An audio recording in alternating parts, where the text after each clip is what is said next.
നമുക്കറിയാം യേശുദാസ് എന്ന് പറയുമ്പോൾ തന്നെ നമുക്ക് സംഗീതത്തെക്കുറിച്ച് ഓർമ്മ വരുന്നു. അല്ലെങ്കിൽ ക്രിക്കറ്റിനെക്കുറിച്ച് പറയുമ്പോൾ തന്നെ സച്ചിൻ തെണ്ടുൽക്കറെക്കുറിച്ച് ഓർമ്മ വരുന്നു. ദയയെക്കുറിച്ച് പറയുമ്പോൾ തന്നെ മദർ തെരേസയെക്കുറിച്ച് ഓർമ്മ വരുന്നു. അതെ അല്ലെങ്കിൽ സയൻറ്റിസ്റ്റിനെ കുറിച്ച് പറയുമ്പോൾ നമുക്ക് ഐൻസ്റ്റീനെ കുറിച്ച് ഓർമ്മ വരുന്നു. കാരണം അവർ വളരെ ഫോക്കസ്ഡ് ആയ ഒരു മേഖലയിൽ വർക്ക് ചെയ്ത ആളുകളാണ്. അതെ അതുണ്ടെങ്കിൽ മാത്രമേ അതിനെ ഞാൻ എപ്പോഴും ഉദാഹരണമായി പറയാറുള്ളതെന്ന് വെച്ച് കഴിഞ്ഞാൽ ഒരു വലിയ പാറയെ നമുക്ക് അടിച്ചു പൊട്ടിക്കാൻ സാധിക്കും. അതെ പക്ഷെ 4 വശത്തും പോയി പല ദിവസം അടിച്ചു കഴിഞ്ഞാൽ പൊട്ടാൻ സാധിക്കില്ല. അതിൻ്റെ കറക്റ്റായിട്ടുള്ള പോയിന്റിൽ കൃത്യമായി കണ്ടിന്യൂസ് റിപ്പീറ്റഡ് ഡിസിപ്ലിൻഡ് ആയിട്ട് ആക്ട് ചെയ്ത് കഴിഞ്ഞാൽ അടിച്ചുകൊണ്ടേ ഇരുന്ന് കഴിഞ്ഞാൽ അതെ പാറയെ നമുക്ക് പൊട്ടിക്കാൻ സാധിക്കും. ഇത് തന്നെയാണ് എവിടെ അടിക്കണം. നമ്മൾ നേരത്തെ പറഞ്ഞിട്ടുള്ളൊരു കഥയാണ്. അതെ ഒരു ഫാക്ടറിയിൽ ഒരു വലിയ മെഷീൻ കേടുവന്നു. കുറേ ആളുകൾ വന്ന് നന്നാക്കാൻ ശ്രമിച്ചു. ആർക്കും നന്നാക്കാൻ സാധിച്ചില്ല. അതെ അവസാനം സഞ്ചിയും തൂക്കിയിട്ട് വൃത്തിയായ ആൾ വന്നു. ഉം. അദ്ദേഹം തൻ്റെ കീശയിൽ നിന്ന് ഒരു ചുറ്റിക്കെടുത്ത് എവിടെയോ നടിച്ചു. പെട്ടെന്ന് മെഷീൻ വർക്കായി. ആൾക്ക് സന്തോഷമായി. കാരണം കോടികൾ നഷ്ടപ്പെട്ടുകൊണ്ടിരിക്കുകയായിരുന്നു. അതെ ആഴ്ചകളായി. അത് കഴിഞ്ഞിട്ട് അദ്ദേഹം ഒരു ബില്ല് കൊടുത്തു. ആ ബില്ലിൽ എത്രയോ വലിയ $10,000 $1,00,000 എന്തായിരുന്നു. അപ്പോൾ അദ്ദേഹം അവിടെ അത്ഭുതപ്പെട്ടു. എന്തിന് ഇത്രയും പൈസ തന്നത്? ഇത്രയും പൈസ ആവശ്യം ഒരു മുട്ടല്ലേ മുട്ടിയുള്ളൂ. ഒരു കീശയിൽ നിങ്ങളുടെ പഴയൊരു ഒരു ചുറ്റിയെടുത്ത് ഇടിച്ചതിനാണ് ഇത്രയും പൈസ. അപ്പോൾ അദ്ദേഹം എഴുതി അടിച്ചതിൻ്റെ $1, ബാക്കി $9,999 എവിടെ അടിക്കണമെന്ന് ഞാൻ മനസ്സിലാക്കി എന്നുള്ളതാണ്. അതെ ഇതാണ് ക്ലാരിറ്റി എന്ന് പറയുന്നത്. എവിടെ അടിക്കണം, എവിടെ വർക്ക് ചെയ്യണം, ഏത് കാര്യത്തിൽ. ഇപ്പോൾ കീസ്റ്റോൺ ഹാബിറ്റ് ഞാൻ പറഞ്ഞു. ഉം. നിങ്ങൾ കുറേ കാര്യങ്ങൾ ചെയ്തുകൊണ്ട് കാര്യമില്ല. കുറേ പുസ്തകങ്ങൾ വായിച്ചതുകൊണ്ടോ കുറേ വീഡിയോ കണ്ടതുകൊണ്ടോ കുറേ സ്കിൽ കോഴ്സ് ചെയ്തതുകൊണ്ടോ യാതൊരു കാര്യമില്ല. That clarity is important. ഏത് കോഴ്സ് ചെയ്യണം, അതെ ഏത് മേഖലയിൽ വർക്ക് ചെയ്യണം, ആ മേഖലയിൽ നിരന്തരമായി ജോലി ചെയ്താൽ നമുക്ക് ഏത് ഫേമസ് ആൾ എടുത്തു നോക്കിയോ, രാഷ്ട്രീയക്കാരനാകട്ടെ, സംഗീതജ്ഞനാകട്ടെ, സിനിമാ നടനാകട്ടെ, അവർ വർഷങ്ങളായി ആ മേഖലയിലായിരുന്നു. ഇപ്പോൾ സിനിമയൊക്കെ ആകുമ്പോൾ പലരെയും കാണാറുണ്ട്.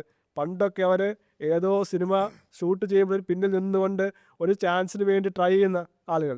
പക്ഷെ വളരെ കൺസിസ്റ്റൻ്റ് ആയിരുന്നു. എനിക്ക് ഒരു സിനിമാ നടനാകണം, അല്ലെങ്കിൽ ഫേമസ് സിംഗർ ആകണം. വർഷങ്ങളായി കണ്ടിന്യൂസ് ആയി പ്രാക്ടീസ് ചെയ്യുകയാണ്. ഇപ്പോൾ ഈ ക്ലാരിറ്റി പലർക്കും ഇല്ല എന്നുള്ളൊരു യാഥാർത്ഥ്യമാണ്. എന്നെ വിളിക്കുന്ന പല ആളുകളും ചോദിക്കുന്ന കാര്യമാണ്, sir what is the purpose of my life? എനിക്ക് ആഗ്രഹമുണ്ട്, പക്ഷെ എന്ത് ചെയ്യണം? അവിടെ നമുക്ക് കണ്ടെത്താൻ സാധിക്കും. അതിലുള്ള ടൂൾ കിറ്റ് കൊണ്ട് നമുക്ക് ആളുകൾക്ക് എന്നെ കോൺടാക്ട് ചെയ്യാൻ സാധിക്കുന്നതാണ്. അപ്പോൾ ആ ക്ലാരിറ്റി എത്രമാത്രം ക്ലിയർ ആണോ അവിടെയാണ് മുന്നോട്ട് പോകാൻ സാധിക്കുന്നത്. നമുക്ക് സ്ട്രക്ചറിനൊക്കെ സംസാരിക്കാൻ തോന്നും. വൺസ് ക്ലാരിറ്റി കിട്ടിക്കഴിഞ്ഞാൽ ആ ഒരു പാതി മുതൽ ലാഡർ പോലെയാണെന്ന് പറഞ്ഞു നമ്മുടെ ലൈഫ് എന്ന് പറയുന്നത്. ആ ലാഡറിലൂടെ എങ്ങനെ ക്ലാരിറ്റിയോടുള്ള ആ ലക്ഷ്യത്തിലേക്ക് നമുക്ക് എത്തിപ്പോകാനായിട്ട് സ്ട്രക്ചറിനെ ഉപയോഗിക്കാൻ സാധിക്കും എന്നുള്ളത് കൂടി നമുക്ക് ചർച്ച ചെയ്യുന്നത് ഹൈ പെർഫോമൻസ് ജേർണിയിലാകെ സഹായിക്കുമെന്ന് തോന്നുന്നു. ഈ ക്ലാരിറ്റിയെ പോലെ തന്നെ വളരെ പ്രധാനപ്പെട്ട കാര്യം സ്ട്രക്ചർ എന്ന് പറയുന്നത്. ഇപ്പോൾ ഞാൻ ഒത്തിരി ആളുകളെ കണ്ടിട്ടുണ്ട്. വളരെ ഹൈ ആയിട്ടുള്ള ഗോൾ നേടിയ ആളുകളൊക്കെ ഞാൻ സംസാരിക്കാറുണ്ട്. അതെ വലിയ ബിസിനസ്മാനായിട്ടുള്ള ആളുകൾ, അല്ലെങ്കിൽ സിവിൽ സർവീസ് ഓഫീസേഴ്സ്, വലിയ ഓർഗനൈസേഷൻ ഡയറക്ടർ ജനറൽ ആയിട്ടുള്ള ആളുകളൊക്കെ. അപ്പോൾ അവരോട് ഞാൻ ചോദിക്കുന്നത് എങ്ങനെ നിങ്ങളത് അച്ചീവ് ചെയ്തു? പലപ്പോഴും നമ്മൾ അവിടെ നോക്കുമ്പോൾ ഒരു ഹൈ ആയിട്ടുള്ള സ്കില്ലുള്ള ആളുകളോ അല്ലെങ്കിൽ ഔട്ട്സ്റ്റാൻഡിങ് ആയിട്ടുള്ള ബാക്ക്ഗ്രൗണ്ട് ആളുകളൊന്നും അല്ല. അപ്പോൾ അവരോട് പറഞ്ഞത് വളരെ കാലങ്ങൾക്ക് മുമ്പ് എൻ്റെ മനസ്സിലുണ്ടായിരുന്നു, അതെങ്ങനെ എത്തിപ്പെടണമെന്ന് കൃത്യമായിട്ട് അറിയാമായിരുന്നു. ഒരു വളരെ ഫേമസ് സീനിയർ ആയിട്ടുള്ളൊരു സിവിൽ സർവീസ് ഓഫീസർ എനിക്ക് പേരുള്ള വ്യക്തിപരമായ പരിചയമുണ്ട്. അദ്ദേഹം വളരെ ചെറുപ്പത്തിൽ 22ാമത്തെ വയസ്സ് അദ്ദേഹത്തിന് IAS കിട്ടിയ ഒരാളാണ് അദ്ദേഹം. അപ്പോൾ അദ്ദേഹത്തിന് ഞാൻ ചോദിച്ചു, എങ്ങനെ നിങ്ങൾക്ക് IAS കിട്ടി? അപ്പോൾ അദ്ദേഹം പറഞ്ഞത് 10ാം ക്ലാസ് മുതൽ തന്നെ ആയപ്പോൾ തന്നെ ഹിന്ദു ന്യൂസ് പേപ്പർ ഡെയിലി വായിച്ച് മനസ്സിലാക്കാൻ രീതിയിൽ അദ്ദേഹത്തിന് ഡെവലപ്പ് ചെയ്യാൻ സാധിച്ചു. അതുപോലെ സ്കൂളിൽ പഠിക്കുമ്പോൾ അദ്ദേഹത്തിന് ആഗ്രഹമുണ്ടായിരുന്നു ഒരു സിവിൽ സർവീസ് ഓഫീസർ ആകണമെന്ന്. അതുകൊണ്ട് അദ്ദേഹത്തെ സബ്ജക്റ്റുകൾ ഫിസിക്സ്, അതല്ലെങ്കിൽ മാത്തമാറ്റിക്സ്, ഇംഗ്ലീഷ് സബ്ജക്റ്റുകളെല്ലാം ഈ ലക്ഷ്യത്തിലേക്ക് എത്താൻ സഹായിക്കുന്ന ഒരു സ്ട്രക്ചറാണ് മനസ്സിലാക്കിക്കൊണ്ട് അദ്ദേഹം അതിനുവേണ്ടി തയ്യാറെടുത്തു എന്നാണ് അദ്ദേഹം പറഞ്ഞത്. അപ്പോൾ നമ്മൾ നോക്കുമ്പോൾ ഇതിനെ പറഞ്ഞ ഐസ്ബർഗ് എന്ന് പറയും. പുറമെ നോക്കുമ്പോൾ വിജയങ്ങളെല്ലാം മുകളിൽ മാത്രം പൊങ്ങി നിൽക്കുന്ന ഒരു ചെറിയ ഒരു കുന്ന് മാത്രം. പക്ഷേ അതിൻ്റെ 80% നമ്മൾ കാണാത്ത, നമ്മൾ നോക്കാത്ത മേഖലയിലുള്ള ഡെപ്താണത്. ആ സ്ട്രക്ചറാണ് നമ്മുടെ ആറ്റിറ്റ്യൂഡ് ഉൾപ്പെടെ, നമ്മുടെ അധ്വാനം ഉൾപ്പെടെ, എന്ത് വായിച്ചു, എന്ത് പഠിച്ചു, എന്ത് സംസാരിച്ചു, ഇതെല്ലാം ആ സ്ട്രക്ചറിലൂടെ ബിൽഡ് ചെയ്യപ്പെടുകയാണ്. ആ പ്രോപ്പർ സ്ട്രക്ചർ, അതിനകത്ത് മെൻറ്റർഷിപ്പ് കടന്നു വരുന്ന കാര്യമാണ്, നമ്മൾ വായിക്കുന്ന പുസ്തകം കടന്നു വരുന്ന കാര്യങ്ങളാണ്, നമ്മൾ സമയത്തെ എങ്ങനെ മാനേജ് ചെയ്യുന്ന പ്രധാനപ്പെട്ട കാര്യമാണ്, എനർജി എങ്ങനെ മാനേജ് ചെയ്യുന്ന പ്രധാനപ്പെട്ട കാര്യമാണ്. ഒരു ലക്ഷ്യം വെച്ചാൽ ആ ലക്ഷ്യത്തിലേക്ക് എത്താനായിട്ട് ഈ സ്ട്രക്ചർ നമ്മൾ സഹായിക്കുന്ന ഒരു വളരെ തീർച്ചയായിട്ടും. നമ്മൾ ഉസൈൻ ബോൾട്ടിൻ്റെ കാര്യം എടുത്തു കഴിഞ്ഞാൽ, ഉസൈൻ ബോൾട്ട് നമ്മൾ ട്രാക്കിൽ നിന്ന് അദ്ദേഹത്തിൻ്റെ എന്താണ് ലോകം കണ്ട ഏറ്റവും വലിയ അത്ലറ്റാണ് ഉസൈൻ ബോൾട്ട്. പക്ഷെ അദ്ദേഹം ട്രാക്കിൽ സ്പെൻഡ് ചെയ്ത സമയം 2 മിനിറ്റിൽ താഴെയാണ്. പക്ഷേ ആ 2 മിനിറ്റിൽ താഴെ ട്രാക്കിൽ അതിവേഗത്തിൽ ഓടി വേഗത്തിൻ്റെ രാജാവാൻ അദ്ദേഹം സ്പെൻഡ് ചെയ്തത് 20 വർഷങ്ങളാണ്. അപ്പോൾ ഈ പറഞ്ഞ ഒരു മഞ്ഞുമല പോലെയാണ് സക്സസ്. അതിനെക്കുറിച്ച് എപ്പോഴും പറയാറുണ്ട്, Usain bolt is known for delayed gratification. അതെ ശരിയാണ്. അദ്ദേഹം വിജയിച്ച് കഴിയുമ്പോൾ അദ്ദേഹം പറയുന്നുണ്ട്, I may be spending 2 minutes for celebrating it. After that, I'm preparing for another record. അതെ അപ്പോൾ ഒരു വിന്നറുടെ മൈൻഡ് സെറ്റ് എപ്പോഴും അങ്ങനെയാണ്. ചെറിയ വിജയങ്ങളിൽ അദ്ദേഹം സന്തോഷിക്കും, പക്ഷേ അതിനകത്തൊരു ഗ്രാറ്റിഫിക്കേഷൻ തോന്നുന്നില്ല. അതെ അതിനകത്ത് എൻ്റെ സന്തോഷം ഞാൻ കണ്ടെത്തുന്നില്ല. ഇനിയും എനിക്ക് മുന്നോട്ട് പോകണം. അപ്പോൾ അതുകൊണ്ട് ഞാൻ എപ്പോഴും ആളോട് പറയുന്നൊരു കാര്യമാണ്, നിങ്ങൾക്ക് മുന്നേറണമോ, അതെ ഹൈ പെർഫോമർ ആകണമോ, ചെറിയ കാര്യങ്ങൾ ചെയ്യുക. ആ ചെറിയ കാര്യത്തിൽ നിന്ന് കിട്ടിയ മോട്ടിവേഷനും ഉപയോഗിച്ച് അതിൽ ആർഡറാക്കി അടുത്ത് കയറാൻ ശ്രമിക്കുക. ചോദിക്കുക. പക്ഷെ പലപ്പോഴും ആളുകൾക്ക് പറ്റുന്ന പ്രശ്നം എന്താണെന്നറിയാമോ? ഉം. അവർ വിചാരിക്കും എനിക്ക് മോട്ടിവേഷൻ വന്നിട്ട് സ്റ്റാർട്ട് ചെയ്യുക. പക്ഷെ യഥാർത്ഥത്തിൽ ആക്ഷൻ ചെയ്യുമ്പോഴാണ് മോട്ടിവേഷൻ കിട്ടുന്നത്. ആ അതെ മോട്ടിവേഷനാണ് പുതിയ ആക്ഷൻ ചെയ്യുന്നത്. ആ ആക്ഷൻ റിസൾട്ടാണ് അടുത്ത ലാഡറായിട്ട് മുന്നോട്ട് പോകാൻ സാധിക്കുന്നത്. അതെ ഇങ്ങനെ സ്ട്രക്ചറിനെ ബിൽഡ് ചെയ്യണം. നമ്മൾ ആദ്യം ഫെയിലിയേഴ്സിനെ കുറിച്ച് പറഞ്ഞു. ഉം. ചിലപ്പോൾ പരാജയമായിരിക്കാം. പരാജയമാണെങ്കിൽ അതിൽ നിന്ന് പഠിച്ച് പുതിയ പാഠത്തെ കണ്ടെത്തി മുന്നോട്ട് പോകുന്നു. വിജയമാണെങ്കിൽ അതിലധികം സെലിബ്രേറ്റ് ചെയ്യാതെ ഗ്രാറ്റിഫിക്കേഷൻ എന്ന് പറയുന്നത് എന്താണ്? That I start with end in the mind എന്ന് പറഞ്ഞല്ലോ. അതെ അത് അതെ എത്തിയിട്ടാണ് എനിക്ക് സന്തോഷിക്കുക. അല്ലെങ്കിൽ സെലിബ്രേഷൻ എന്നുള്ള റെസ്റ്റ് ചെയ്യാൻ അതുവരെ റെസ്റ്റ് ചെയ്യത്തില്ല. ഈ ഡിലേഡ് ഗ്രാറ്റിഫിക്കേഷൻ്റെ ഒരു വളരെ ബ്യൂട്ടിഫുൾ ആയിട്ടുള്ള ഒരു സോഷ്യൽ എക്സ്പെരിമെൻ്റ് ഉണ്ട്, മാർഷ്മെല്ലോ എക്സ്പെരിമെൻറ്റ് എന്ന് പറഞ്ഞു കഴിഞ്ഞാൽ ഒരു എന്താണ് ഗ്രൂപ്പ് ഓഫ് കുട്ടികളെ സെലക്ട് ചെയ്ത് ഓരോ കുട്ടിയെയും ഒരു മാർഷ്മെല്ലോ എന്ന് പറഞ്ഞൊരു സ്വീറ്റാണ് അതിൻ്റെ മുന്നിൽ ഇരുത്തുകയാണ്. എന്നിട്ട് ആ കുട്ടിയോട് പറയുകയാണ്, ഈ മാർഷ്മെല്ലോ ഈ 1 മിനിറ്റ് കഴിക്കാതിരുന്നാൽ നിനക്ക് ഒരെണ്ണം കൂടി കിട്ടും. അങ്ങനെ എത്രത്തോളം കുട്ടികൾ ആ 1 മിനിറ്റ് വെയിറ്റ് ചെയ്ത് രണ്ടാമത്തെ മാർഷ്മെല്ലോ കളക്ട് ചെയ്തു എന്നുള്ളതാണ് അവരുടെ സ്റ്റഡിയുടെ ഒരു മെയിൻ സംഭവം. അപ്പോൾ കുറച്ച് വർഷങ്ങൾക്ക് ശേഷം 20 വർഷങ്ങൾക്ക് ശേഷം ഈ കുട്ടികൾ എന്ത് ചെയ്യുന്നു എന്നവർ കണ്ടുപിടിച്ചു. അപ്പോൾ ജീവിതത്തിൽ അവരുടെ കുടുംബത്തിലാണെങ്കിലും അവരുടെ ഉദ്യോഗത്തിലാണെങ്കിലും വിജയിച്ച ആൾക്കാർ ഈ പറഞ്ഞ സംയമനം പാലിച്ച് രണ്ടാമത്തെ മാർഷ്മെല്ലോ കളക്ട് ചെയ്ത കുട്ടികളാണെന്ന് മനസ്സിലാക്കി. അപ്പോൾ അതാണ് instant gratification and delayed gratification. നമുക്ക് മികച്ചതായിട്ടുള്ള നമുക്ക് വേണ്ട ഒരു നല്ല കാര്യത്തിന് വേണ്ടി വെയിറ്റ് ചെയ്യാനും ഡിസിപ്ലിൻഡ് ആയിട്ട് ഇരിക്കാനുമുള്ള കഴിവാണ് ഡിലേഡ് ഗ്രാറ്റിഫിക്കേഷൻ. ആ കഴിവ് സക്സസ്ഫുൾ ആയിട്ടുള്ള ആൾക്കാർക്ക് വളരെയധികം കൂടുതലാണെന്നുള്ളത് റിസർച്ചസ് പ്രൂവ് ചെയ്യുന്നുണ്ട്. അപ്പോൾ നമ്മൾ എന്താ ചെയ്യുന്നത്? നമുക്ക് ഇപ്പോൾ ഇമ്മീഡിയറ്റ്ലി ബെനിഫിറ്റ് കിട്ടുന്ന കാര്യങ്ങൾ നമ്മൾ ചെയ്യുന്നു, അപ്പം തന്നെ അതിൻ്റെ റിവാർഡ് എടുക്കുന്നു. പക്ഷേ നമ്മൾ ഫോക്കസ് ചെയ്യേണ്ടത് കൺസിസ്റ്റൻ്റ് ആയിട്ട് ലോങ് ടേമിൽ ചെയ്യേണ്ട കാര്യങ്ങൾ. നമുക്ക് ഇപ്പോൾ ബെനിഫിറ്റ് ഇല്ലെങ്കിലും ലോങ് ടേമിൽ ബെനിഫിറ്റ് ഉള്ള കാര്യങ്ങളാണ് കൺസിസ്റ്റൻ്റ് ആയിട്ട് നമ്മൾ ചെയ്യേണ്ടത്. ഇതിനകത്ത് ഞാൻ നമ്മുടെ റിലേഷൻഷിപ്പുമായി ബന്ധപ്പെട്ട് അതെ അതെ സംസാരിച്ചുകൊണ്ട് നമ്മൾ വേറെ ലാംഗിലേക്ക് പോകുന്നുണ്ടെങ്കിലും ഇതും നമുക്ക് റിലേഷൻഷിപ്പായിട്ട് കണക്ട് ചെയ്യാൻ സാധിക്കും. ചിലപ്പോൾ നമ്മൾ ചെയ്യുന്ന കാര്യങ്ങൾ വിമർശിക്കുന്ന ആളുകളുണ്ടാകാം. അതെ വിമർശിക്കുക എന്ന രീതി പറഞ്ഞു കഴിഞ്ഞാൽ കൺസ്ട്രക്റ്റീവായിട്ട് നമുക്കതിനെ കാണാൻ സാധിക്കുന്നു എന്നുള്ള പ്രധാനപ്പെട്ട കാര്യമാണ്. ചിലപ്പോൾ നമ്മൾ ആളുകൾ ശരിക്കും ഈ അപ്രീസിയേഷൻ എന്ന് പറയുന്ന ഒരു ട്രാപ്പാണെന്ന് പലപ്പോഴും നമ്മൾ ഹൈ പെർഫോമൻസ് മനസ്സിലാക്കേണ്ട കാര്യമാണ്. കാരണം ചെറിയ അപ്രീസിയേഷൻ നമ്മൾ അത് മതിമറന്നു പോവുകയും നമ്മൾ ക്രിറ്റിസിസത്തെ നമ്മൾ അംഗീകരിക്കാതിരിക്കുകയും ചെയ്യും. ക്രിറ്റിസിസം എന്ന് പറഞ്ഞാൽ ഫീഡ്ബാക്ക് എന്ന് പറയാം. അപ്പോൾ ഒരു ഹൈ പെർഫോമർ എപ്പോഴും തങ്ങളുടെ വിജയത്തിൻ്റെ മേഖലയിൽ ഉണ്ടാകുന്ന ഫീഡ്ബാക്കുകളെ, അതായത് ക്രിറ്റിസിസത്തെ എങ്ങനെ എടുക്കുന്നു എന്നുള്ളത് പ്രധാനപ്പെട്ട കാര്യം. അത് എന്നെ കുറ്റം പറയാൻ ആണ് എന്ന് ചിന്തിക്കുന്നതിനൊക്കെ അപ്പുറമായിട്ട് അത് ശരിയാണോ, ശരിയാണെങ്കിൽ എനിക്ക് അത് കറക്റ്റ് ചെയ്ത് മുന്നോട്ട് പോകണമെന്നും തെറ്റാണെങ്കിൽ അതിനെ ഇഗ്നോർ ചെയ്യണമെന്നും കൺസ്ട്രക്റ്റീവ് ക്രിറ്റിസിസം. പിന്നെ അത് ഹൈ പെർഫോമൻസിൻ്റെ എപ്പോഴും ഞാൻ ചെയ്യുന്ന വാണിംഗ് ഇതാണ്. ഹൈ പെർഫോമൻസ് പലരും ഫെയിൽ ആകാനുള്ള സാധ്യത വളരെ കൂടുതലാണ്. കാരണം once they fall that will be fatten. കാരണം ഹൈ പെർഫോമർ എപ്പോഴും ഹൈ ആയിട്ട് ഫ്ലൈ ചെയ്യുന്ന ആളായിരിക്കും, പക്ഷെ അവിടെ നിന്ന് താഴേക്ക് വീണ് കഴിഞ്ഞാൽ ഉണ്ടാകുന്ന അപകടം വളരെ വലുതായിരിക്കും. അപ്പോൾ അവിടെ ഇതിനൊരു ബാലൻസ് എന്ന് പറയും. ഹൈ പെർഫോമൻസ് ജേർണിയിൽ ഉണ്ടാകുന്ന ആളുകൾ ചവിട്ടി താഴ്ത്താനുള്ള സാധ്യത വളരെ കൂടുതലാണ്. കാരണം അദ്ദേഹം ആയിരിക്കുന്ന എൻവയോൺമെന്റിൽ അദ്ദേഹം മാത്രമാണ് ഹൈ പെർഫോമർ എങ്കിൽ തീർച്ചയായിട്ടും ആളുകൾ അതിന് അസൂയപ്പെടുകയും അദ്ദേഹത്തെ ചവിട്ടി അരയ്ക്കാൻ ശ്രമിക്കുകയും ചെയ്യും. ഇനി നിങ്ങൾ വീണ് കഴിഞ്ഞാൽ നിങ്ങളെ കളിയാക്കാനും പരിഹസിക്കാനും ആളുകളുണ്ടാകും. അപ്പോൾ അതുകൊണ്ട് ഹൈ പെർഫോമർ എപ്പോഴും ഈ ഒരു വീഴ്ചയെ മുന്നിൽ കണ്ടുകൊണ്ട് വേണം മുന്നോട്ട് പോകാനായിട്ട്. വീഴ്ച ഉണ്ടാകും, വീഴ്ച ഉണ്ടാകാതിരിക്കും എന്ത് ചെയ്യാം. അപ്പോൾ അതുകൊണ്ടാണ് നമ്മൾ റിലേഷൻഷിപ്പിനെ കുറിച്ച് പറഞ്ഞത്.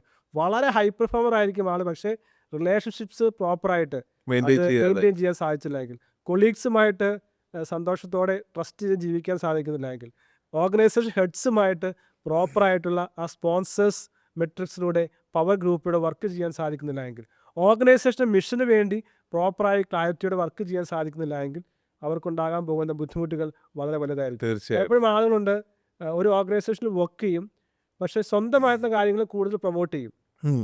പക്ഷെ പലപ്പോഴും ഓർഗനൈസേഷൻ ആഗ്രഹിക്കുന്നത് ഈ വ്യക്തിയിലൂടെ ഓർഗനൈസേഷൻ കൂടി വളരണമെന്നുള്ളതാണ്. അപ്പോൾ ആ ഒരു പെർസ്പെക്റ്റീവ് വളരെ പ്രധാനപ്പെട്ട കാര്യമാണ്. ഞാൻ ചെയ്യുന്ന ഓരോ ആക്ടിവിറ്റിയും എൻ്റെ ഓർഗനൈസേഷനെ എങ്ങനെ ഗ്രോ ചെയ്യാൻ അല്ലെങ്കിൽ അതിൻ്റെ ഔട്ട്റീച്ച് കൂട്ടാനായിട്ട് എങ്ങനെ സഹായിക്കുന്നു എന്നുള്ളത് വളരെ പ്രധാനപ്പെട്ടതാണ്. അതെ. നമ്മൾ കുറേ അച്ചീവ് ചെയ്യുമ്പോൾ നമ്മളെ ആളുകൾ നോക്കിക്കാണുന്നത് ഇദ്ദേഹം ഒരു ത്രെറ്റായിട്ടാണ്. വളരെ വളരെ നല്ല മനസ്സുള്ള ആളുകൾ അല്ലെങ്കിൽ അത്രയും അംബീഷ്യസ് ആയിട്ടുള്ള ആളുകൾ മാത്രമാണ് ഇയാളുടെ ഗ്രോത്തിൽ സെലിബ്രേറ്റ് ചെയ്യുന്നുള്ളൂ. അതെ. ആരുടെയും കുറ്റമല്ല, ഈ ലോകത്തിന്റെ സ്ഥിതി മനുഷ്യ സ്വഭാവമാണ്. അതുകൊണ്ട് high performance journey is quite risky എന്ന് ഞാൻ പറയാറുണ്ട്. അത് ആലോചിച്ചെടുക്കുന്ന തീരുമാനമാണ്. ഞാൻ പറയും, നിങ്ങൾക്ക് വേണമെങ്കിൽ മീഡിയോക്കർ ആയിട്ട് ആവറേജ് ആയിട്ട് ജീവിക്കാം. There may not be any threat. സാധാരണക്കാരായി ജീവിക്കാം. But once you choose the journey of high performance, that is quite challenging. അത് നിങ്ങൾക്ക് പ്രശ്നങ്ങളുണ്ടാകാം, ഫെയിലിയേഴ്സ് ഉണ്ടാകാം. പക്ഷേ അവിടെ നാവിഗേറ്റ് ചെയ്യണമെങ്കിൽ വേണ്ട ഒരു ക്ലാരിറ്റിയാണ് റിലേഷൻഷിപ്സ് എങ്ങനെ ബാലൻസ്ഡ് ആയി കൊണ്ടുപോകുന്നു. ഹൈ പെർഫോമർ ആകുന്നൊപ്പം തന്നെ ഏറ്റവും താഴെയുള്ള ആളെയും കൂടി പരിഗണിച്ചുകൊണ്ടുള്ളൊരു യാത്ര നിങ്ങൾക്ക് സാധ്യമാകുമോ? ഹൈ പെർഫോമർ ആകുന്നൊപ്പം തന്നെ നിങ്ങളുടെ ഓർഗനൈസേഷൻ്റെയും നിങ്ങളുടെ ബോസിൻ്റെയും നിങ്ങളുടെ ഓർഗനൈസേഷൻ മിഷനെയും അലൈൻ ചെയ്ത് നിങ്ങൾക്ക് മുന്നോട്ട് പോകാൻ സാധിക്കുന്നുണ്ടോ? ഈ ഒരു ക്ലാരിറ്റി അല്ലെങ്കിൽ അതിനുള്ള സ്ട്രക്ചർ ഉണ്ടാക്കേണ്ടത് വളരെ വളരെ പ്രധാനപ്പെട്ട ആവശ്യമാണ്. പിന്നെ നമുക്ക് ഇനിയിപ്പോൾ അടുത്ത ടോപ്പിക്കിലേക്ക്, അടുത്ത പില്ലറിലേക്ക് പോവാം. മീനിങ് എന്ന് പറഞ്ഞു കഴിഞ്ഞാൽ ഈ മീനിങ്ങും ഇമ്പാക്റ്റും ആൾക്കാർ കൺഫ്യൂസ്ഡ് ആവുന്നൊരു കാര്യമാണ്. വളരെ സിമ്പിളായിട്ട് പറഞ്ഞാൽ മീനിങ് പേഴ്സണലാണ്, ഇമ്പാക്റ്റ് എക്സ്റ്റേണലാണ്. മീനിങ് എന്ന് പറഞ്ഞു കഴിഞ്ഞാൽ ഒരു ജോലി, ഒരു കാര്യം വർക്ക് ചെയ്യുമ്പോൾ എനിക്ക് അത് പേഴ്സണലി എൻഗേജിങ് ആവുന്നത് എന്തുകൊണ്ടാണ് എന്നുള്ളതാണ് മീനിങ്. ഇമ്പാക്റ്റ് എന്ന് പറഞ്ഞു കഴിഞ്ഞാൽ ഞാൻ ചെയ്യുന്നതിലൂടെ എൻ്റെ ടീമിനും എൻ്റെ സൊസൈറ്റിക്കും എൻ്റെ ഓർഗനൈസേഷനും ഉണ്ടാവുന്ന ഇമ്പാക്റ്റിലുള്ള കൺവിക്ഷനാണ് ആ ഒരു ഫാക്ടർ എന്ന് പറയുന്നത്. അതിൻ്റെ ഏറ്റവും വലിയ ഉദാഹരണമായിട്ട് ഞാൻ പറയുന്നത് വിക്കിപീഡിയ ക്രിയേറ്റ് ചെയ്യുന്നത് മൊത്തം വോളണ്ടിയേഴ്സാണ്. എന്ന് പറഞ്ഞു കഴിഞ്ഞാൽ ₹1 പോലും ആ വോളണ്ടിയേഴ്സിന് വിക്കിപീഡിയയ്ക്ക് കോൺട്രിബ്യൂട്ട് ചെയ്യുന്നതിലൂടെ കിട്ടുന്നില്ല. ഒരു വിക്കിപീഡിയ അഡ്മിനിസ്ട്രേറ്റർ ആവാൻ 100 കണക്കിന് മണിക്കൂറുകൾ അവർ വർക്ക് ചെയ്യണം. പക്ഷേ അവർക്ക് ₹1 പോലും കിട്ടുന്നില്ല എന്ന് മാത്രമല്ല, അവരുടെ പേര് ഒരിടത്ത് പോലും മെൻഷൻ ചെയ്യപ്പെടുന്നില്ല. അപ്പോൾ ഒരു വ്യക്തി ഒരു ബെനിഫിറ്റും ഇല്ലാതെ ഒരു കാര്യത്തിന് വേണ്ടി ഇത്രയധികം സമയവും എനർജി എന്തിന് സ്പെൻഡ് ചെയ്യുന്നു എന്നുള്ളൊരു ചോദ്യമാണ്. അതിൻ്റെ ഉത്തരം കിട്ടണമെങ്കിൽ നമുക്ക് മൈക്രോസോഫ്റ്റിൻ്റെ എൻകാർട്ട എന്ന് പറഞ്ഞൊരു ഇനീഷ്യേറ്റീവിനെ കുറിച്ചും പഠിക്കേണ്ടതായിട്ടുണ്ട്. മൈക്രോസോഫ്റ്റിൻ്റെ ആഗ്രഹമായിരുന്നു ലോകത്തിലെ ഏറ്റവും വലിയൊരു എൻസൈക്ലോപീഡിയ ഉണ്ടാക്കണമെന്നുള്ളത്. അതിനുവേണ്ടി അവർ ഏറ്റവും മികച്ച ആൾക്കാരെ കൊണ്ടുവന്ന് ഒരുപാട് പണം അതിൽ ഇൻവെസ്റ്റ് ചെയ്തു. പക്ഷേ അതിൻ്റെ പ്രശ്നമെന്ന് പറയുന്നത് അതിലെ എംപ്ലോയീസിന് ഇത് വെറും ഒരു ജോലി മാത്രമായിരുന്നു. പക്ഷേ വിക്കിപീഡിയയിലെ വോളണ്ടിയേഴ്സിന് ഇത് ഒരു വലിയ മിഷൻ്റെ ഭാഗമായിരുന്നു. അവർ എന്ന് പറഞ്ഞാൽ ലോകത്തിലെ എല്ലാവർക്കും ഇൻഫർമേഷൻ ഫ്രീ ആയിട്ട് കൊടുക്കുക എന്നുള്ള ഒരു വലിയ ദൗത്യത്തിൻ്റെ ഭാഗമാകുക എന്നുള്ള ആ ഒരു കാര്യമാണ്, ആ ഇമ്പാക്റ്റാണ് അവരെ മുന്നോട്ട് നയിച്ചത്. അതുകൊണ്ട് തന്നെ വിക്കിപീഡിയ ഇപ്പോഴും ലോകത്തിലെ ഏറ്റവും മികച്ച ഓപ്പൺ സോഴ്സ് വിക്കിപീഡിയ ആയിട്ട്, എൻസൈക്ലോപീഡിയ ആയിട്ട് നിലനിൽക്കുന്നു. എൻകാർട്ട തുടങ്ങി 10 വർഷത്തിന് ശേഷം അതിന് അടച്ചുപൂട്ടേണ്ടതായിട്ട് വന്നു. അതാണ് ദ പവർ ഓഫ് ഇമ്പാക്റ്റ്. നമ്മൾ എംപ്ലോയീസിനെ മോട്ടിവേറ്റ് ചെയ്യണമെങ്കിൽ, നമുക്കൊരു ഹൈ പെർഫോമർ ആവണമെങ്കിൽ, നമ്മളുടെ വർക്കിലൂടെ നമ്മൾ ക്രിയേറ്റ് ചെയ്യുന്ന ഇമ്പാക്റ്റ്, അതിനെക്കുറിച്ചുള്ള കൺവിക്ഷൻ നമുക്കുണ്ടായിരിക്കണം. ഇത് വളരെ പ്രധാനപ്പെട്ട ഒരു പോയിന്റ്. റിലേഷൻഷിപ്പ് കണക്ട് ചെയ്യുമ്പോൾ നമ്മുടെ ഓർഗനൈസേഷനാകട്ടെ, നമ്മുടെ സുഹൃത്തുക്കളാകട്ടെ, കൊളീഗ്സ് ആകട്ടെ, അവർക്ക് എത്രമാത്രം മീനിങ് ഫുള്ളായി നമുക്ക് വർക്ക് ചെയ്യാൻ സാധിക്കുന്നു. ഒരു അധ്യാപകൻ തൻ്റെ കുട്ടികൾക്ക് എത്രമാത്രം ഇമ്പാക്റ്റ്ഫുൾ ആയിട്ടുള്ള വ്യക്തിത്വമായി മാറാൻ സാധിക്കുന്നു. അദ്ദേഹത്തിൻ്റെ ഫ്യൂച്ചർ ഡിസൈഡ് ചെയ്യാൻ കഴിയുന്ന രീതിയിൽ ആ വ്യക്തിക്കാകാൻ സാധിക്കുന്നുണ്ടോ? ലോങ് ലാസ്റ്റിംഗ് ഇംപ്രഷൻ അവർക്ക് നൽകാൻ സാധിക്കുന്നുണ്ട്. ഇപ്പോൾ നമ്മൾ ആ പുസ്തകത്തിൽ കാണുന്നതാണ് learn, love and leave A legacy, അല്ലേ? അങ്ങനെ ലെഗസി ആയിട്ട് മാറ്റാൻ തക്ക വിധത്തിലൊരു മീനിങ്ങും ഇമ്പാക്റ്റും നമുക്ക് മറ്റുള്ളവരുടെ ജീവിതത്തിൽ ഉണ്ടാക്കാൻ സാധിക്കുന്നുണ്ട്. ഇപ്പോൾ ഞാനൊരു കോച്ചായിട്ടിരിക്കുമ്പോൾ ഞാൻ എപ്പോഴും ശ്രദ്ധിക്കുന്ന കാര്യമാണ്, ഞാൻ എല്ലാ ആളുകളെയും കോച്ചിന് എടുക്കാറില്ല. ഞാൻ എടുക്കുന്ന ആളോട് കൃത്യമായിട്ട് പറയും, എൻ്റെ കോച്ചിങ് പ്രോസസ്സിൽ കടന്നു വന്നാൽ നിങ്ങളുടെ ജീവിതം ട്രാൻസ്ഫോം ചെയ്യപ്പെടണം. ഇതിന് അങ്ങനെയുള്ളവരെ മാത്രമേ എടുക്കാറുള്ളൂ. കാരണം ഒരു ഫിൽറ്ററിങ് പ്രോസസ്സിലൂടെ മാത്രമേ നമ്മൾ സെലക്ട് ചെയ്യാറുള്ളൂ. കാരണം വളരെ നിർബന്ധമാണ് ആ ആളിൽ ഒരു ലോങ് ലാസ്റ്റിംഗ് ചേഞ്ച് ഉണ്ടാകണം. ഒരു ഹൈ പെർഫോമൻസ് ജേർണിയിൽ വളരെ ഡിഫറെൻ്റ് ആയിട്ടുള്ളൊരു ഇമ്പാക്റ്റ് ഉണ്ടാക്കാനായിട്ട് സാധിക്കണം. അത്രമാത്രം മീനിങ് ഫുൾ ആയിട്ടുള്ളൊരു ജേർണി ആയിരിക്കണം ഹൈ പെർഫോമർ ആകാനായിട്ടുള്ള ആൾ എടുക്കേണ്ടത്. അപ്പോൾ റിലേഷൻഷിപ്പിൽ ശ്രദ്ധിക്കേണ്ട കാര്യമാണ് എൻ്റെ ക്ലയൻറ്റ്, എൻ്റെ സ്റ്റുഡൻറ്റ്, എൻ്റെ കസ്റ്റമർ, അദ്ദേഹത്തിന് അല്ലെങ്കിൽ ആ വ്യക്തിക്ക് എത്രമാത്രം മീനിങ് എനിക്ക് കൊടുക്കുവാൻ സാധിക്കും, ഞാൻ ചെയ്ത ടാസ്കിന് എത്രമാത്രം മീനിങ് കൊടുക്കാൻ സാധിക്കും, അതുവഴി അദ്ദേഹത്തിന് എത്രമാത്രം റിസൾട്ടും ഇമ്പാക്റ്റും വാല്യൂയും കൊടുക്കാൻ സാധിക്കും. അതെ, ഇത് വളരെ ഫേമസ് ആയിട്ടൊരു സ്റ്റഡി ഉണ്ട്. എന്ന് പറഞ്ഞു കഴിഞ്ഞാൽ ഒരു ഹോസ്പിറ്റലിൽ അതിൻ്റെ ഇമ്പാക്റ്റ് എന്ന് പറഞ്ഞു കഴിഞ്ഞാൽ അവിടെ ഇൻഫെക്ഷൻസ് കുറയ്ക്കുക എന്നുള്ളത് ഒരു ഹോസ്പിറ്റലിനെ സംബന്ധിച്ചിടത്തോളം വളരെ പ്രധാനപ്പെട്ടതാണ്. കാരണം ആളുകൾക്ക് ഇൻഫെക്ഷൻ വരുമ്പോൾ ആളുകളുടെ മരണസംഖ്യ കൂടും, എന്താണ് ഹോസ്പിറ്റലിനെതിരെ ഒരുപാട് ലീഗൽ കംപ്ലയിൻറ്റ്സ് വരും. അപ്പോൾ അവർ കണ്ടുപിടിച്ചൊരു കാര്യം എന്ന് പറഞ്ഞു കഴിഞ്ഞാൽ ഈ ഇൻഫെക്ഷൻസ് കുറയ്ക്കാനായിട്ട് ഹോസ്പിറ്റൽ എംപ്ലോയീസ് എല്ലാം റെഗുലറായിട്ട് കൈ കഴുകണം എന്നുള്ളതാണ് ഒരു കീ സ്റ്റോൺ ഹാബിറ്റ് എന്ന് പറഞ്ഞത്. പക്ഷേ ഇത് അവർ ചെയ്യുന്നില്ല. അപ്പോൾ അവർ പല പല ടെക്നിക്കുകൾ ശ്രമിച്ചു നോക്കി. അവർ CCTV ക്യാമറ വെച്ച് നോക്കി, അവർ മോണിറ്ററി ഇൻസെൻറ്റീവ്സ് കൊടുത്ത് നോക്കി. പക്ഷേ ഇതൊന്നും ആൾക്കാരെ കൃത്യമായിട്ട് കൈ കഴുകുന്നതിലേക്ക് എത്തിച്ചില്ല. അപ്പോൾ അവർ ചെയ്തൊരു കാര്യം എന്ന് പറഞ്ഞാൽ അവർ പല സ്ഥലങ്ങളിൽ പല സ്റ്റിക്കേഴ്സ്, വേർഡിങ്സ് എഴുതി ഒട്ടിച്ച് ശ്രമിച്ചു നോക്കി. 2 ഡിഫറെൻറ്റ് ടൈപ്പ് ഓഫ് സ്റ്റിക്കേഴ്സാണ് അവർ ഒട്ടിച്ചത്. ഒന്ന് എഴുതിയിരിക്കുന്നത് washing hands help you save from you diseases. രണ്ടാമത്തേത് washing hands help your patients save from their diseases. ഈ 2 ടൈപ്പ് മെസ്സേജസ് ആണ് കൊടുത്തത്. ഇതിൽ രണ്ടാമത്തെ മെസ്സേജാണ് ഏറ്റവും കൂടുതൽ ഇമ്പാക്റ്റ് ഉണ്ടാക്കിയത്. കാരണം ആദ്യത്തേത് കൈ കഴുകിയാൽ എനിക്ക് അസുഖം വരില്ല, രണ്ടാമത്തേത് കൈ കഴുകിയാൽ പേഷ്യൻസിന് അസുഖം വരാതെ നിങ്ങൾക്ക് രക്ഷിക്കാൻ സാധിക്കും. അപ്പോൾ രണ്ടാമത്തേതിനകത്ത് ഫോക്കസ് ചെയ്തിരുന്നത് the impact that I create through A small action. അപ്പോൾ നമ്മൾ ആൾക്കാരെ മോട്ടിവേറ്റ് ചെയ്യണമെങ്കിൽ, ഒരു ഹൈ പെർഫോമർ ആവണമെങ്കിൽ നമ്മൾ ക്രിയേറ്റ് ചെയ്യുന്ന ഇമ്പാക്റ്റിനെ കുറിച്ചുള്ള 100% ആയിട്ടൊരു കൺവിക്ഷൻ ഉണ്ടായിരിക്കണം എന്നുള്ളതാണ്. ആദ്യം പറഞ്ഞ ആ സംഭവത്തിലേക്ക് തന്നെ വരാം. ഒരു റിട്ടയർ ആയിട്ടുള്ളൊരു ഉദ്യോഗസ്ഥൻ പറഞ്ഞ കാര്യം, എന്നെ ആരും വകവയ്ക്കുന്നില്ല. അതെ അതെ, ഇതിനകത്ത് ഞാൻ എപ്പോഴും പറയുന്ന ഒരു കാര്യമാണ്, how you made people feel. അല്ലേ, എൻ്റെ സാന്നിധ്യം അല്ലെങ്കിൽ നിങ്ങളുടെ സാന്നിധ്യം എനിക്ക് എങ്ങനെ ഫീൽ ചെയ്തു. റിലേഷൻഷിപ്പിൻ്റെ ഒരു എസൻസ് ആയിട്ടുള്ള കാര്യമാണ്. നല്ല ആളായിരിക്കാം, ചീത്തയാളായിരിക്കാം, പക്ഷേ as long as we are friends or colleagues, എങ്ങനെ നമുക്ക് അവരെ ഫീൽ ചെയ്യിപ്പിക്കാൻ സാധിച്ചു. അതെ, കുറേ നാൾ കഴിയുമ്പോൾ തിരിഞ്ഞു നോക്കുമ്പോൾ നമുക്ക് ഇദ്ദേഹം എത്രമാത്രം സ്നേഹമുള്ള ആളായിരുന്നു, കരുതലുള്ള ആളായിരുന്നു, ജെന്യുവൻ ആയിട്ടുള്ള ആളായിരുന്നു, എൻ്റെ ഗ്രോത്തിന് വേണ്ടി എന്തൊക്കെയോ ചെയ്യാൻ ആഗ്രഹിച്ച ആളായിരുന്നു. ആ ഒരു പോസിറ്റീവ് ഫീൽ നമുക്ക് കൊടുക്കാൻ സാധിക്കുന്നു എന്നുള്ളത് വളരെ പ്രധാനം. നിങ്ങൾക്കറിയാമോ, ലോകമെമ്പാടുമുള്ള പ്രൊഫഷണൽ പ്രൊജക്റ്റുകളിൽ 70%-ലധികം പരാജയപ്പെടാൻ കാരണം പ്ലാനിങ് മോശമായതുകൊണ്ടല്ല, മറിച്ച് പ്ലാൻ ചെയ്ത കാര്യങ്ങൾ കൃത്യമായി എക്സിക്യൂട്ട് ചെയ്യാൻ കഴിയാത്തതുകൊണ്ടാണ്. വലിയ പ്ലാനുകൾ നമ്മുടെ മോട്ടിവേഷൻ വർദ്ധിപ്പിക്കും, പക്ഷേ മൈക്രോ ലെവലിലുള്ള എക്സിക്യൂഷനാണ് റിസൾട്ട് തരുന്നത്. എക്സിക്യൂഷൻ എന്നത് ഒരു സ്കില്ലാണ്, അത് പഠിച്ചെടുക്കണം. This is doctor Poly Mathew, India's high performance habit coach. നിങ്ങളൊരു ഓൺടർപ്രണറോ ഒരു സ്റ്റുഡൻറ്റോ ഒരു പ്രൊഫഷണലോ ആയിക്കൊള്ളട്ടെ, ഞാൻ ഡെവലപ്പ് ചെയ്ത മൈക്രോ അസൽ മെത്തേഡ് നിങ്ങളെ സഹായിക്കും. ഈ മെത്തേഡ് എക്സിക്യൂഷൻ സിസ്റ്റം പഠിപ്പിക്കുന്നു.